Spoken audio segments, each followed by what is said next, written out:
ராதே கிருஷ்ணா. வணக்கம். நான் உங்கள் சிங்கி அம்மா பேசுகிறேன். நேற்று பெருமாள் எப்படி பார்க்கடலுக்கு போனார் அப்படின்னு சொல்லி தெரிஞ்சுக்கிட்டோம். கேட்காதவங்களுக்காக ஒரு சின்ன கதை சுருக்கம்.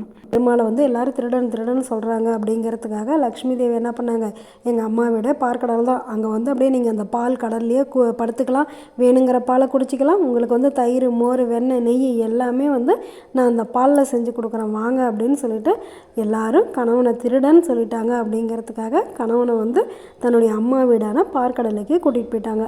அதே மாதிரி இங்கே ஒரு அரசி என்ன பண்ணாங்க அப்படின்னாக்கா, ஒருத்தரை பார்த்து ரொம்ப பிடிச்சி போயிடுச்சு. அவருக்கு அப்பா அம்மா யாருமே இல்லை.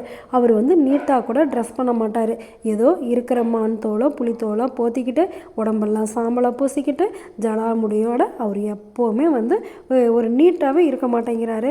இவர் என்ன தான் பண்ணுறது? ஆனால் இவரால் இந்த உலகத்துக்கு எவ்வளோ நன்மைகள் இருக்குது, இவரை நம்ம சந்தோஷப்படுத்தி ஆகணும். இவருக்கு அப்பா அம்மா சொந்த பந்தம் யாரும் இல்லாததுனால தானே இப்படி இருக்காரு அப்படின்னு சொல்லிட்டு அந்த அரசு என்ன பண்ணுறாங்க, அவரை கல்யாணம் பண்ணிக்கிட்டு அவங்க அம்மா வீட்டுக்கு கூட்டிகிட்டு அவருக்கு ஒரு பெரிய ராஜ்யத்தையே கொடுக்குறாங்க.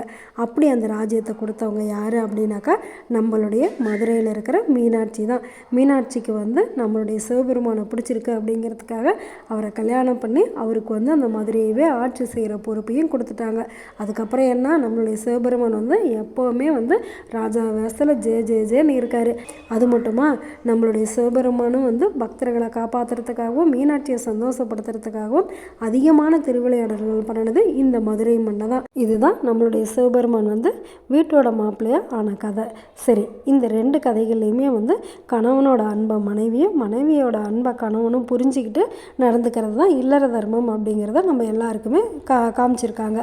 நாமளும் இவங்கள மாதிரி எப்போவுமே ஒற்றுமையாக இருக்கணும் அப்படிங்கிற ஒரு உறுதிமொழி எடுத்துக்கலாமா? நல்லது நினைப்போம், நல்லதே நடக்கும், ஆனந்தமாக இருப்போம். Okay, bye. ராதே கிருஷ்ணா.